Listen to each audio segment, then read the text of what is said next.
हाँ जी, हुण आपां स्टार्ट करते हैं सैमी मोरनी, जिसका पहला लड़ किस तरह लाया जाएगा। ध्यान नाल देखते रहो वीरे। आपां पहला लड़ जिस तरह पटियाला शाही जां मोरनी किसी भी तरह दस्तार बन्नदे आ। पहला लड़ बिल्कुल सिंपल एक ही तरीके साफ लड़ता लगता है वीरे। इसनूं पहला लड़ लगा के फोल्ड करके वट कढ़ के बिल्कुल स्ट्रेट साफ करके लड़ लाया जाएगा वीरे।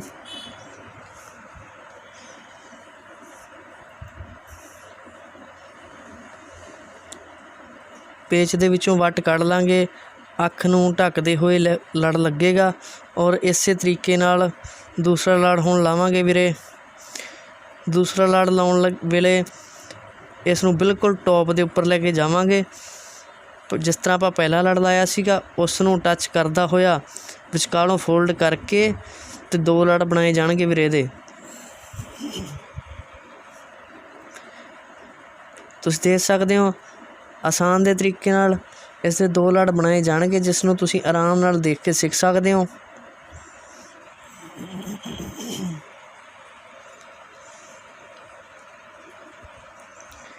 हाँ जी, इस तरह दो लड़ बन जाणगे अपने। पहला उपरों फोल्ड किया, फिर नीचों फोल्ड करके दो लड़ बनाए गए ने। इसका गैप बिल्कुल घट रखांगे आपां। दोनों पिचां दे विच गैप घट रख के लड़ नूं खोल के इस लड़ नूं लगाया जाएगा वीरे।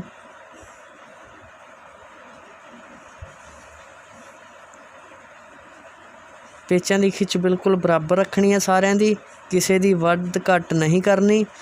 और इस पेचां नूं बाज दी वरतों नाल साफ कर लेना आ।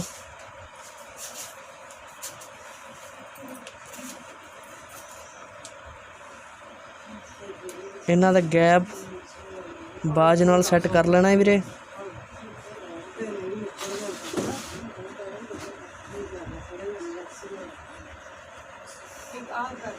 ज़्यादा गैप पेचां दे विच वध घट नहीं रखना, बिल्कुल बराबर ही रखना है।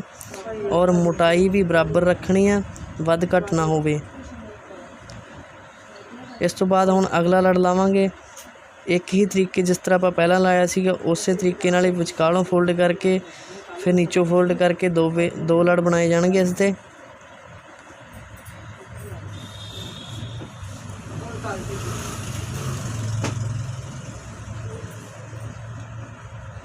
बिल्कुल जिस तरह पहला आपां फोल्ड करके फिर नीचों फोल्ड करके इस दे दो लड़ बनावांगे वीरे।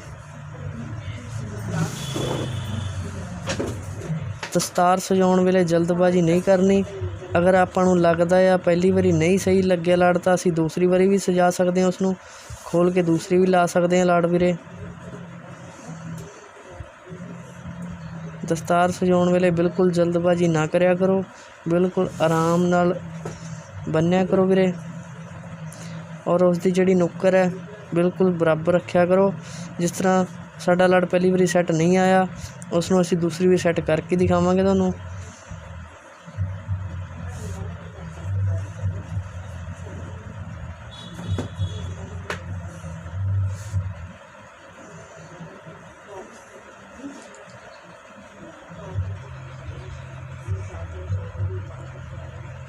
अंगूठे की मदद नाल विचकालों फोल्ड करके उसनूं दो बार फोल्ड किया जाऊगा निचले लड़ नूं, फिर एक तो दो लड़ बन जाणगे वीरे।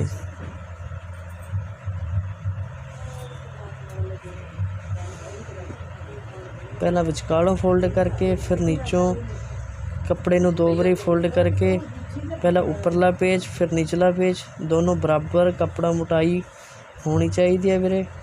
पेच मोटा पतला ना होवे, उसका गैप घट रखना है। फिर असी बाज की वरतों दे नाल उसका गैप सैट कर लेना है वीरे।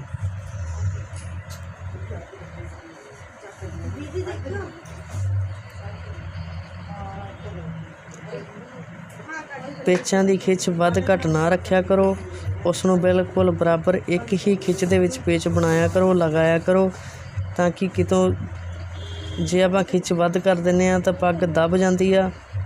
और जे ढिला रह जाए तो पेज फुल के मोटा हो के रह जाता है वीरे। इस तरह ना होवे, बिल्कुल बराबर एक ही खिच दे विच पेच रखिया करो, उसकी मोटाई भी बिल्कुल बराबर रखिया करो। कई बारी वीर दस्तार सजा लैंदे आ पेच मोटे पतले रख लेंदे हो, जिस करके दस्तार सोहनी नहीं लगती। उसका गैप और उसका पेचों की मोटाई बिल्कुल बराबर रखा करो वीरे।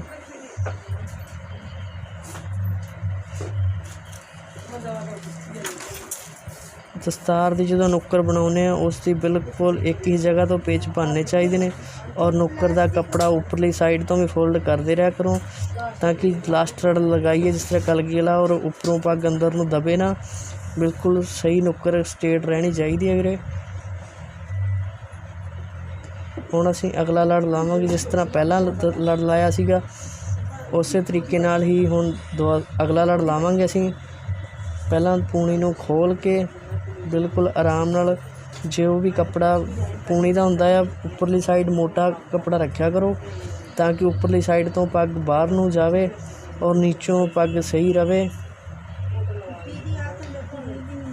और विचकालों अंगूठे की मदद नाल इस लड़ नूं मोड़ के असी दूसरा लड़ बनावांगे। और निचली साइड तो हुण अगला पेच बनाउण वेले इसनूं फिर फोल्ड करके आराम नाल थोड़ा थोड़ा कपड़ा फोल्ड करके तुसी पेच नूं बराबर कपड़े की मोटाई दे विच रखा करो, वध घट कपड़े की मोटाई ना करया करो। जिहड़ी नुक्कर है उसका खास ध्यान रखा करो, एक ही जगह ते बननी चाहिए है वीरे। नुक्कर की खिच भी बराबर रहनी चाहिए है वीरे, और पेचों का गैप भी बिल्कुल बराबर रहना चाहिए वीरे।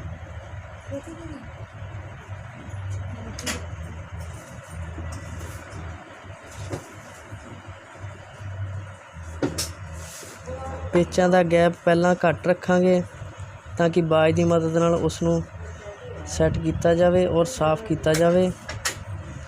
और पेच नूं मोटा करने वास्ते उसका गैप पहला घट रखना हुंदा आ, फिर उसनूं बाज की मदद नाल फोल्ड उपर नूं फोल्ड कर लेना है, जिस करके उसका गैप भी सैट हो जाता है और पेच भी हल्का मोटा हो जाता है। उपरली साइडों चैक करते रहना है, हथ मार के लड़ा नूं ज़्यादा उच्चा नीवा नहीं रहन देना। और सेकंड मिरर की वरतों दे नाल तुसीं बाज दे नाल उसकी सफाई भी पेचां की कर सकते हो। उपरली साइड तो तुसीं नाल दी नाल करते रहो तो ज़्यादा वधिया आ। अगर नाल दी नाल नहीं तो बाद विच सारे पेचां नूं बाज ते सेकंड मिरर की वरतों दे नाल साफ कर लिओ वीरे। पेच उपरली साइड तो भी साफ रहने चाहिए आ। असीं बिल्कुल स्लो तरीके नाल दस्तार बन के तुहानूं आराम नाल सजा दिखा रहे हैं वीरे, तुसीं आराम नाल सीख सको। जल्दबाजी असीं नहीं कर रहे।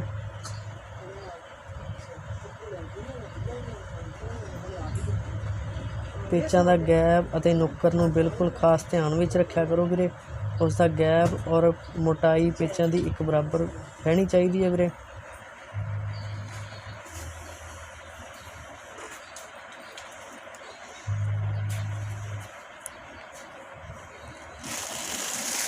ਜਿਹੜੇ वीर दस्तार सजाउंदे ने, कई वीर केस नहीं हुंदे कटिंग की वो भी सजा सकते हैं। वो नीचे कपड़ा बेस बना लिया करन कपड़ा बन के। और अगर दस्तार नूं ज़्यादा चौड़ा रखना चाहुंदे तो बेस बनाउण लग्गिया थोड़ा साइडां ते कपड़ा रख लिया करन, जिस नाल पग नूं थोड़ा चौड़ा भी किया जाऊगा और उन्हां दे हिसाब नाल सही सैट भी हो जाती है दस्तार।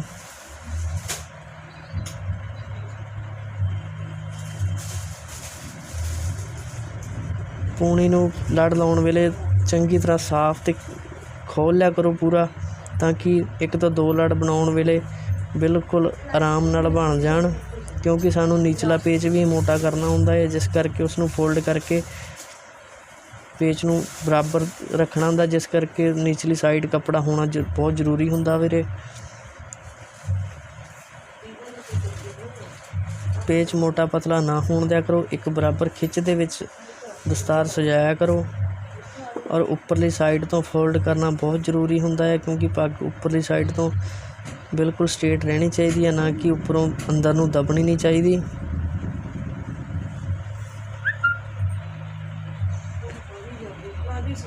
पेचां का गैप घट रखा करो और बाद विच जिन्ना भी तुहानूं चौड़ाई चाहिए है एक बराबर ਉਸ ਦੀ ਚੌੜਾਈ ਕਰਦੇ ਰਹੋ।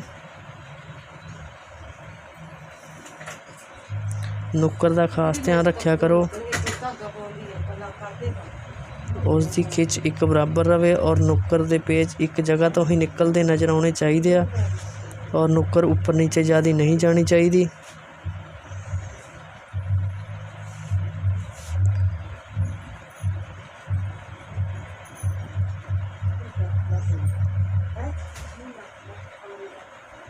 ਪੇਚਾਂ ਦਾ ਗੈਪ ਘੱਟ ਰੱਖਿਆ ਕਰੋ। ਬਾਜ ਦੀ ਵਰਤੋਂ ਦੇ ਨਾਲ ਸੈੱਟ ਕਰਦੇ ਰਹੋ। ਦਸਤਾਰ ਨੂੰ ਸੰਭਾਲ ਕੇ ਰੱਖਿਆ ਕਰੋ, ਮੋਢੇ 'ਤੇ ਰੱਖ ਲਿਆ ਕਰੋ, ਜਾਂ ਕਈ ਵਾਰੀ ਸਾਡੇ ਵੀਰ ਦਸਤਾਰ ਸਜਾਉਣ ਲੱਗੇ ਸਾਂਭ ਸੰਭਾਲ ਘੱਟ ਕਰਦੇ ਆ। ਦਸਤਾਰ ਦੀ ਸਾਂਭ ਸੰਭਾਲ ਜ਼ਰੂਰ ਕਰਿਆ ਕਰੋ। ਅਗਲੇ ਬੰਨੇ ਕੁਰਸੀ ਰੱਖ ਲਿਆ ਕਰੋ ਜਾਂ ਕੋਈ ਮੇਜ਼ ਵਗੈਰਾ ਰੱਖ ਕੇ ਦਸਤਾਰ ਨੂੰ ਥੱਲੇ ਨਾ ਡਿੱਗਣ ਦਿਆ ਕਰੋ।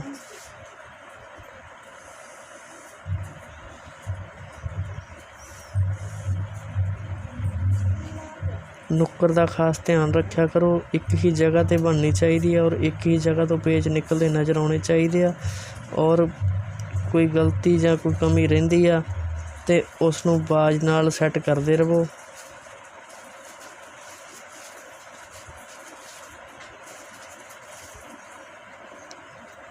ਹੁਣ ਅਸੀਂ ਅਗਲਾ ਲੜ ਲਾਵਾਂਗੇ। ਇਹ ਲੜ ਜਿਸ ਤਰ੍ਹਾਂ ਲੜ ਲੜ ਲਾਉਣ ਲੱਗੇ ਕੱਪੜਾ ਘੱਟ ਹੋਣ ਕਰਕੇ ਇਸ ਦੇ ਇੱਕ ਦੇ ਦੋ ਲੜ ਨਹੀਂ ਬਣਾਉਣੇ ਆਪਾਂ। ਇਸ ਲੜ ਨੂੰ ਸਿੱਧੇ ਹੀ ਲਗਾਉਣਾ ਆ। ਪੇਚ ਮੋਟਾਈ ਔਰ ਚੌੜਾਈ ਬਰਾਬਰ ਰਹਿਣੀ ਚਾਹੀਦੀ ਦੂਸਰੇ ਪੇਚਾਂ ਦੇ ਹਿਸਾਬ ਨਾਲ। ਇਸ ਕਰਕੇ ਅਸੀਂ ਇੱਕ ਤੋਂ ਦੋ ਲੜ ਨਹੀਂ ਬਣਾਉਣੇ ਇਹਦੇ, ਬਿਲਕੁਲ ਸਿੰਪਲ ਰੱਖਣਾ ਇਸ ਲੜ ਨੂੰ ਔਰ ਮੋਟਾਈ ਪਹਿਲੇ ਲੜ ਦੇ ਬਰਾਬਰ ਰੱਖਣੀ ਹੈ ਇਸ ਦੀ ਔਰ ਚੌੜਾਈ ਵੀ ਉਹਨਾਂ ਦੇ ਬਰਾਬਰ ਰੱਖਣੀ ਹੈ ਔਰ ਗੈਪ ਇਹਦਾ ਆਪਦੇ ਹਿਸਾਬ ਨਾਲ ਰੱਖਣਾ ਆ ਔਰ ਪਹਿਲਾਂ ਗੈਪ ਘੱਟ ਰੱਖ ਕੇ ਬਾਅਦ ਵਿੱਚ ਬਾਜ ਦੀ ਮਦਦ ਨਾਲ ਇਹਨੂੰ ਸੈੱਟ ਕਰ ਲੈਣਾ, ਸਾਫ਼ ਕਰ ਲੈਣਾ ਵੀਰੇ।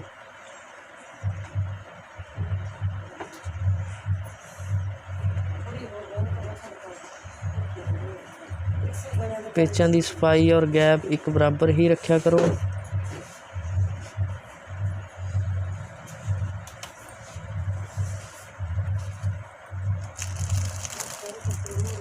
ਪੇਚ ਜ਼ਿਆਦਾ ਮੋਟੇ ਪਤਲੇ ਨਹੀਂ ਰਹਿਣੇ ਚਾਹੀਦੇ, ਉਹਨਾਂ ਦਾ ਗੈਪ ਔਰ ਮੋਟਾਈ ਇੱਕ ਹੀ ਮੋਟਾਈ ਵਿੱਚ ਰੱਖਿਆ ਕਰੋ।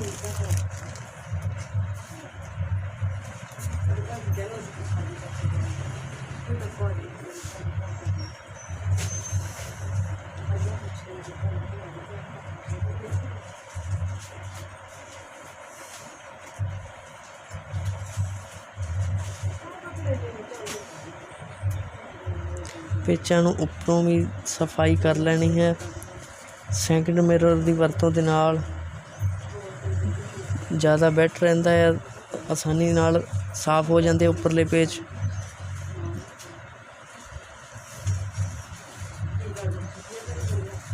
ਜਿਹੜਾ ਇਹ ਲਾਸਟ ਲੜ ਅਸੀਂ ਹੁਣ ਲਾਉਣਾ ਆ ਪਿੰਨ ਨਾਲ, ਇਸ ਦੀ ਮੋਟਾਈ ਓਨੀ ਕੁ ਹੀ ਰੱਖਣੀ ਹੈ, ਚੌੜਾਈ ਓਨੀ ਕੁ ਰੱਖਣੀ ਹੈ ਜਿੰਨੀ ਕੁ ਸਾਨੂੰ ਪਸੰਦ ਆ ਵੀਰੇ।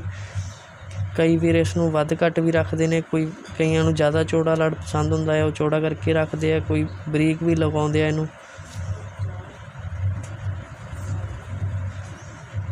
ਪੂਣੀ ਨੂੰ ਦੋਨੋਂ ਸਾਈਡ ਤੋਂ ਹਲਕਾ ਹਲਕਾ ਫੋਲਡ ਕਰ ਲੈਣਾ ਹੈ, ਜਿਸ ਨੂੰ ਪੂਣੀ ਬਣਾ ਕੇ ਇਸ ਦਾ ਲੜ ਸਾਹਮਣੇ ਫਰੰਟ ਦੇ ਵਿੱਚ ਨੁੱਕਰ ਦੇ ਵਿੱਚ ਪਿੰਨ ਲਗਾ ਕੇ ਉਸ ਨੂੰ ਘੁਮਾ ਕੇ ਕਲਕੇ ਲੜ ਬਣ ਜਾਵੇਗਾ ਵੀਰੇ ਇਸ ਦਾ।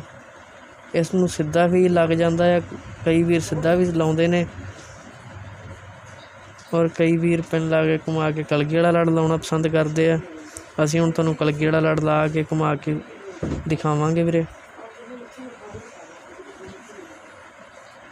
ਆਪਣਾ ਚੈਨਲ ਸਬਸਕ੍ਰਾਈਬ ਕਰ ਲਿਆ ਕਰੋ ਅਤੇ ਸ਼ੇਅਰ ਜ਼ਰੂਰ ਕਰਿਆ ਕਰੋ। ਜਿਹੜੇ ਵੀਰ ਦਸਤਾਰ ਸਿੱਖ ਰਹੇ ਨੇ ਉਹ ਦੇਖ ਕੇ ਆਰਾਮ ਨਾਲ ਸਿੱਖ ਲੈਣ। ਆਪਣਾ ਇੰਸਟਾ ਚੈਨਲ ਢੋਟ ਸਾਹਿਬ, ਉਸ ਨੂੰ ਫੋਲੋ ਕਰਦੇ ਰਿਹਾ ਕਰੋ, ਉਸ ਤੋਂ ਵੀ ਵੀਰ ਵੀਡੀਓ ਦੇਖ ਕੇ ਸਿੱਖ ਲੈਣ।